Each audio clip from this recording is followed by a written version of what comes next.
Phil Steele. Phil Steele's College Football Preview, the magazine. I saw this described, and it was a long, long time ago. I've seen so many different ways of what people say about your magazine, but basically Christmas in July, all of that other thing. What's the favorite way someone has described your magazine to you? I guess the common refrain that I hear is the Bible of college football, and I greatly am honored to be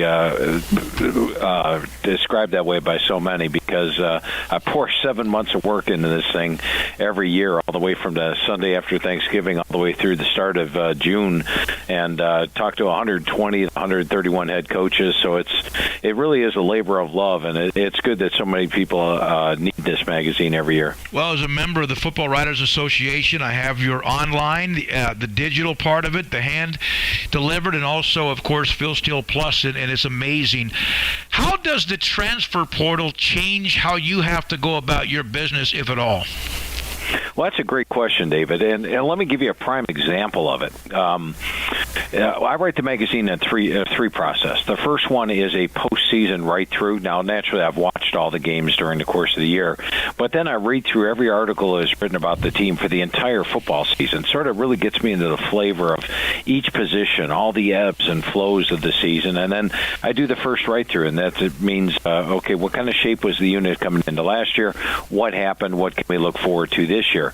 And when I did that with USC this year, I had them about middle of the pack in the Pac-12, which makes sense because they were a 4-8 team last year. They had a brand new head coach, and they only had 11 returning starters, so the expectations were low. Then the second write-through process is my pre-spring. We get the rosters from the schools, update the freshmen coming in, update the power ratings, and go through and update the information. Then the third write-through is after I talk to the head coach. And this year, I was on the phone, ironically, with Coach Lincoln Riley the day he signed Jordan Addison from Pitt. Now, all of a sudden, USC had the quarterback coming in from Oklahoma, and Caleb Williams, my number one QB out of high school, is a Heisman candidate. They had my number 2 rated wide receiver out of high school last year, and Mario Williams, who had signed at Oklahoma, did well and moved over here. They had the Blitnikoff winner in Jordan Addison, a 1,000-yard rusher in Travis Dye from Oregon.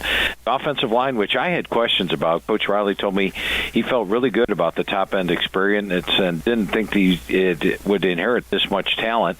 And then defensively, they added like 12 to 13 transfers, like a Shane Lee, who started 13 games as a freshman at Alabama. All of a sudden now, USC was number 1 most improved team in the country and a contender in the Pac-12 South. So that never happened 15 years ago. The transfer portal has definitely changed how I have to adjust things during the 7 months of the magazine season. Baylor probably last year was the most improved team based on what they did the first year with COVID, and Dave Aranda go 12-2, win the Big 12, and also win the Sugar Bowl. Your thoughts about Dave Aranda and Baylor?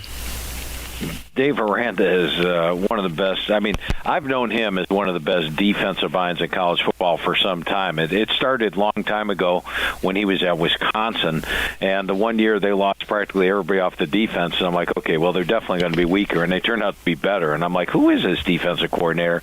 And I've been following him closely ever since. I thought he did a great job at LSU, and now as a head coach, he's proven that he can be a great leader and the defensive mastermind. I mean, Baylor's defense is phenomenal. So I'm a huge fan of Dave Aranda. I think he is one of the not up-and-coming head coaches, but also already has got himself as one of the top head coaches out there. And, you know, with Baylor this year, the one thing you look at is the line of scrimmage, and they are strong. They have a number 7 rated offensive line, number 4 rated defensive line. A guy like Apu Ike in the middle is a tremendous player at the nose guard position. The linebacking core does lose a couple of draft picks, and the 2nd and 3rd round draft picks, mind you, but it's still going to be solid, and the secondary loses a couple of draft picks. I don't know if Baylor's going to be quite as good defensively as they were last year, but they're still going to be one of the best. And then offensively, probably a better pass game with Blake Shapen taking over there. There is some question marks at running back as they lose Smith and Ebner, but I like the replacements. As mentioned, the offensive line is solid, as is the receiving core. Now, the schedule's not as favorable as last year. This year they have to play at Oklahoma. They have to play at Texas. They also have to play at Iowa State, a tricky game. So the schedule's rather difficult, but I definitely see Baylor as one of those teams that is a clear-cut contender to get back to the Big 12 title game. If, in fact, you had returning experience, you'd love to have the quarterback back, which they technically do, although very young, and in just 2.5 games last year. But would you rather have both the offense and defensive line as where you start all your strength when you have what's coming back?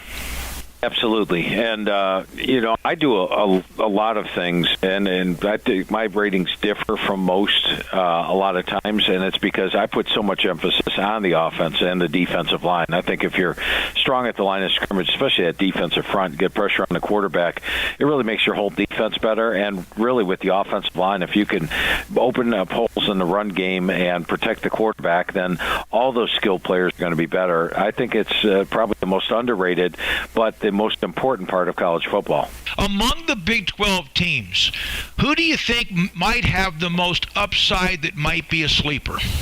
I could make a case for any of the bottom teams in the Big 12. I think we're going to have a lot of upsets this year as a potential. I mean, Kansas State, I wouldn't consider a sleeper after watching the Big 12 media days.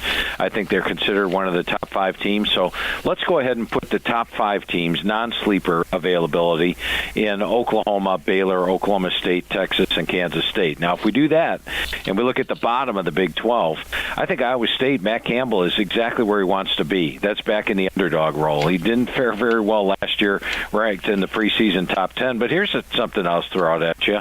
I think Hunter Deckert has a better year statistically than Brock Purdy did last year. He's a better deep ball threat. He's got a guy in Xavier Hutchinson to throw to, Dimitri Stanley, Jalen Knoll. The offensive line's improved. They've got players on defense like Will McDonald, Orion Vance, the TJ Tampa. They are loaded defensively. And despite the fact they only have 8 returning starters and nobody's really talking about Iowa State, this is where Matt Campbell does his best work. When I went over the team with Coach Sonny Dykes, he was very pleasantly surprised with the talent that he inherited at TCU. And they, of course, have got a couple of good quarterbacks, Chandler Morris and Max Duggan, and they've got some talent throughout. So I think TCU is going to surprise some folks. West Virginia, I thought got a big upgrade at quarterback, bringing in J.T. Daniels, who is at USC and Georgia. And really, that completes the team. They're strong at the line of scrimmage, both the offensive and defensive line. They've got some skilled players. I think they could surprise. And then Joey McGuire, just a ball of energy at Texas Tech. I got off the phone talking to him and not wanting to run through a wall. This guy's and he's got a very experienced team coming back with my number 46 experienced team in the country. I think they could surprise. And then even Kansas. Texas fans learned last year. Lance Leipold stepped into a tough situation with Kansas last year. He took over a team after spring practice, didn't really even have a single practice with the team, and it took some growing pains. But at 1-8, they not only knocked off Texas, they almost beat TCU and West Virginia, and they've got an exciting quarterback in Jalen Daniels. That really has me excited about the talent the Big 12 has and the competitiveness this year. You look at the Big 12, and you and I, a little bit before we started, we were discussing a couple of teams, but Oklahoma, USC has all the new. Oklahoma has a lot of new. First-year head coach in Brent Venables. He's used to Oklahoma and the landscape. Do you see them as kind of they're okay because they're OU, or is there a few things you're not so sure about? Well, I think if you just look at the fact they lost 2 games last year, they only have 5 starters back on offense, 5 on defense, and a brand new head coach. And I'll say this, talking to the head coach, is almost every second-year head coach I talk to always tells me the same refrain. Phil, we're in so much better shape this year than last year. I know the players inside and out. Players know the schemes.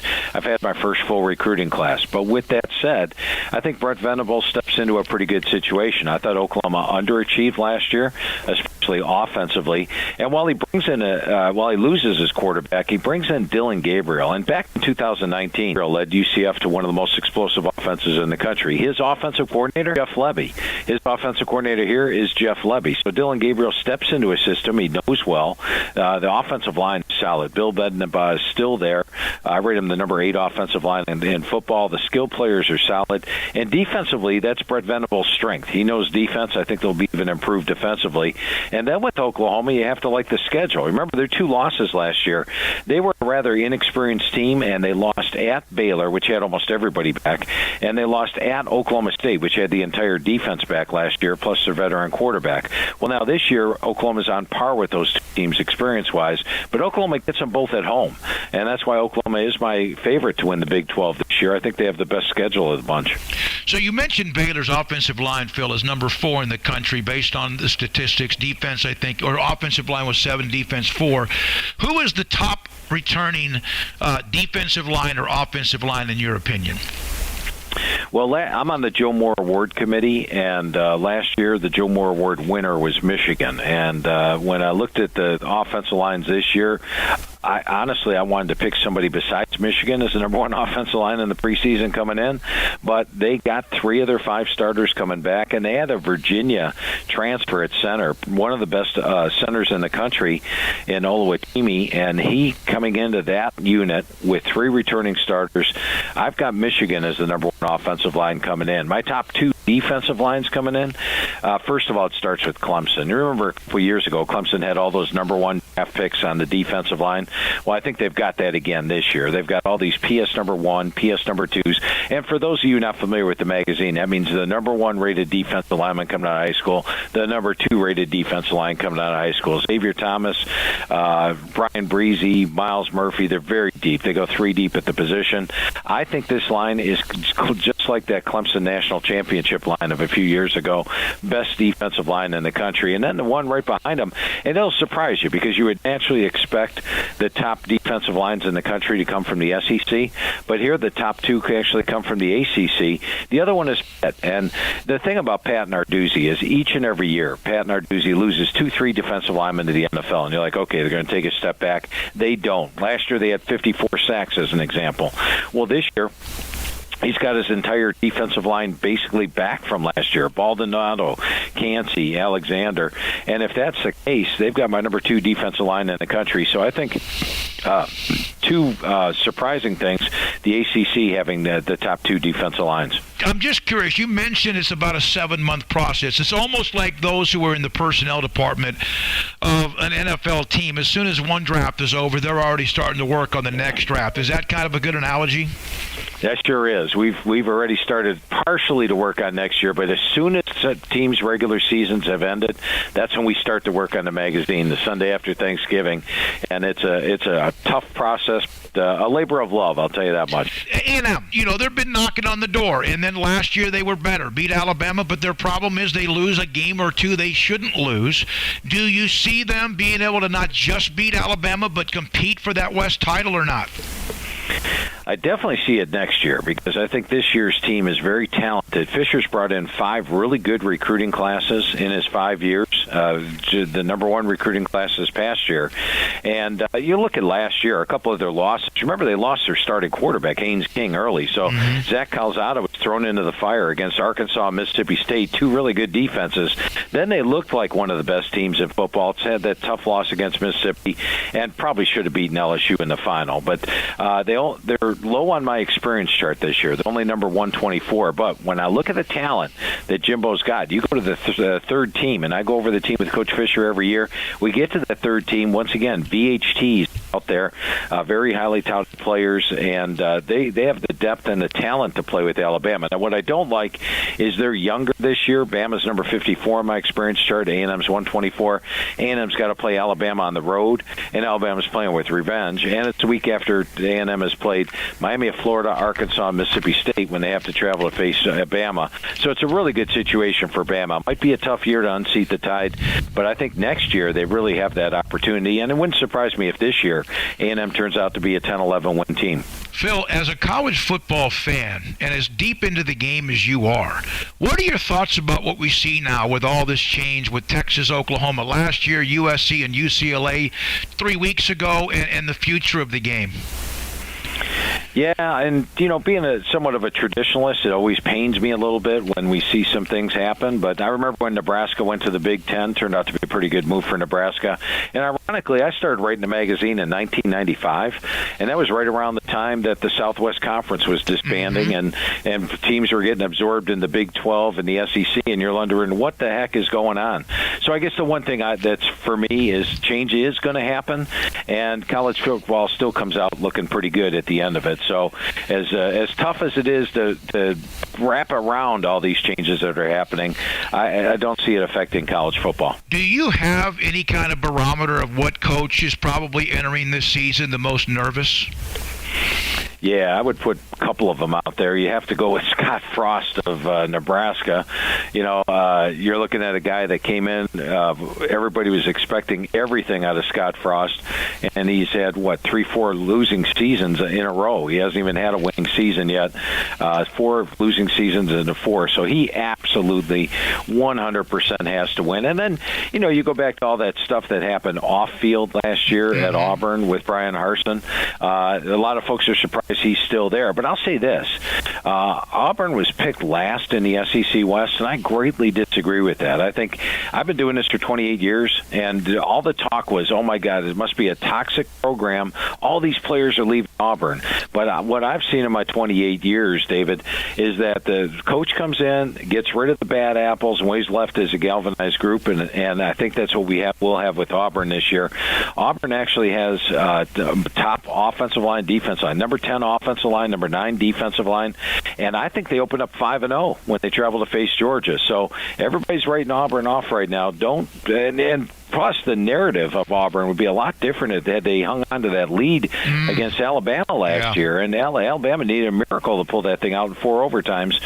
So I'm bullish on Auburn this year, but Harsin clearly on the hot seat. He needs a winning season. Phil Steele Publications. He's the owner. Phil Steele College Football Preview. The magazine is amazing. The digital part was amazing.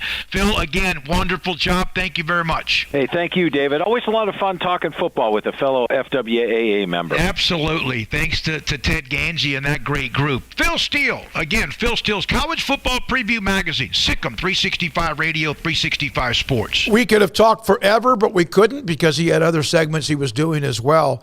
And Phil Steele's College Football Preview magazine, which is here on the set, appreciate his time. When we come back, you want to fix college